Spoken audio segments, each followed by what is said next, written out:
Haleluya. Pada malam ini juga tindakan iman saudara. Terima kesembuhan, kelepasan daripada Tuhan Yesus.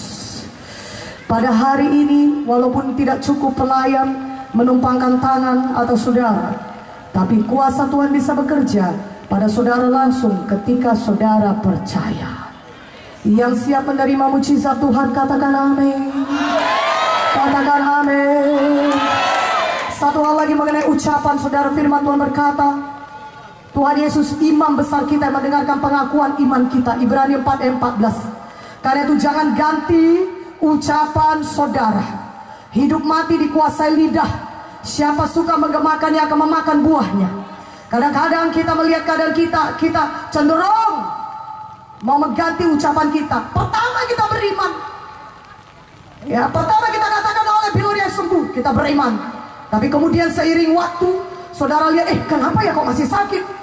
Saudara mulai mengganti ucapan saudara. Kalau begini, dokter pun bilang gak bisa sembuh. Bagaimana aku ini mati aku karena penyakitku. Saudara mulai mengganti pengakuan iman saudara. Di dalam nama mulai hari ini, jangan ganti ucapan iman saudara. Tetap akui firman Tuhan, amin. Tetap perkatakan firman Tuhan, katakan amin. Tetap katakan firman Tuhan, amin. Haleluya. Mulai malam ini jangan lagi ucapkan, bisa mati aku karena penyakit ini. Sudahlah, orang lain pun bilang aku gak ada gunanya. Orang gagalnya aku. Orang tuaku miskin, kakekku pun miskin, aku pun miskin juga ini. Uang di dompetku ini gak pernah ada, kosong terus.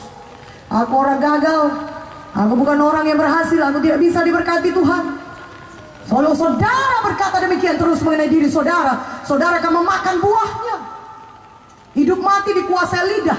Siapa suka menggemakannya akan memakan buahnya. Kalau saudara terus menerus mengucapkan perkataan yang kalah, perkataan yang negatif, maka itu membuka pintu kepada setan untuk membawa kesusahan lebih besar kepada saudara dan menjadikan perkataan negatif saudara itu betul-betul jadi kenyataan. Tapi mulai malam ini, tutup pintu dari setan, katakan amin. Jangan biarkan setan bekerja dalam saudara. Dengan apa? Dengan saudara berubah, ucapkan hanya firman Tuhan saja. Jangan lagi ucapkan perkataan-perkataan negatif, perkataan-perkataan yang kalah, perkataan-perkataan yang tidak seturut firman. Tapi saudara berkata, kalau demikian kan aku akan berbohong. Ya kalau memang nyatanya aku ini kan miskin, nyatanya kan aku ini memang sakit. Kalau aku bilang aku gak sakit itu kan itu kan menyangkal-nyangkal kenyataan. Saudara bilang, saudaraku yang kekasih dalam nama Yesus, sekarang saya mau sampaikan kepada saudara, fakta memang berkata demikian. Tetapi Tuhan Yesus berkata, jangan berkata tentang gunung, tapi berkata kepada gunung. Jangan ceritakan masalah saudara, tapi saudara berkata kepada gunung, gunung penyakit keluar, pergi dari hidupku dalam nama Yesus. Gunung kemiskinan keluar dari hidupku di dalam nama Yesus. Tahukah saudara, fakta boleh jadi fakta, tapi ada satu hal lebih besar daripada fakta. Apakah namanya? Kebenaran firman Tuhan. Haleluya. Saudara bersetuju dengan apa yang dikatakan oleh Tuhan Yesus? Tuhan Yesus berkata, saudara sudah sembuh, maka saudara bersetuju dengan kebenaran, maka jadilah kepada saudara sebagaimana firman Tuhan itu. Katakan amin. Tuhan berkata saudara diberkati, Tuhan berkata saudara bebas, maka saudara bersetuju, saya diberkati. Kutuk dosa kemiskinan sudah diangkat daripada saya, maka saya percaya mulai malam ini berkat Tuhan mengalir atas hidup saya. Haleluya. Oh saudara, mungkin faktanya selama ini saudara berkata, saudara tahu hidup saudara selalu diikat oleh setan. Tapi malam ini saudara dengar firman, Yesus pembebas.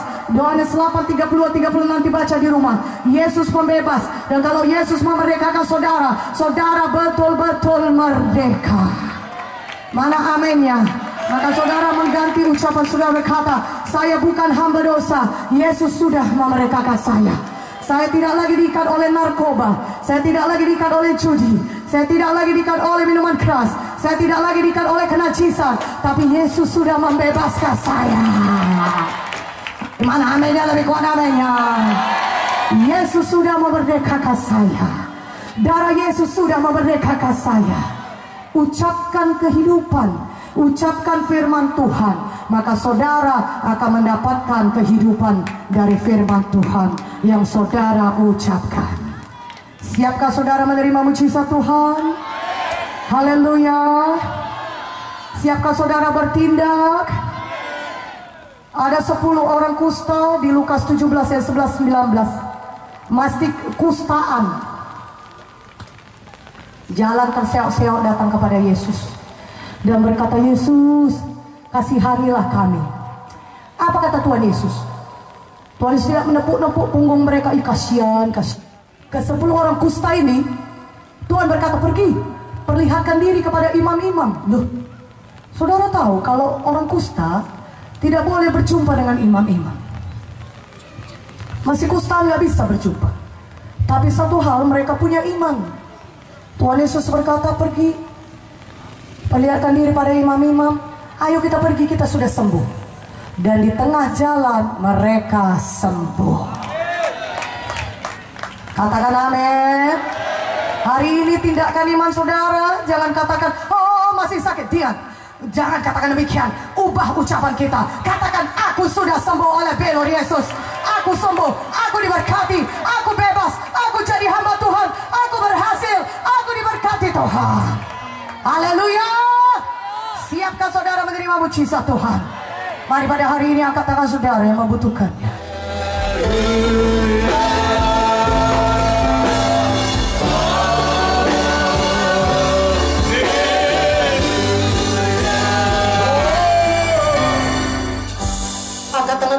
Angkat tangan saudara tinggi-tinggi. Dengarkan baik-baik. Tuhan Yesus ada di sini. Tuhan Yesus hidup. Saudara sudah disucikan dosa saudara, sehingga tidak ada yang menghalangi doa saudara dijawab Tuhan. Saya katakan pada dengarkan baik-baik. Kesembuhan, mujizat sudah tersedia berlimpah-limpah. Amin. Karena Yesus sudah mati dan bangkit kembali. Sudah tersedia. Saya ulangi, sudah tersedia. Bagian saudara adalah percaya. Dan kalau saudara percaya, saudara bisa menerima mujizat Tuhan. Yang percaya katakan amin dengan kuat.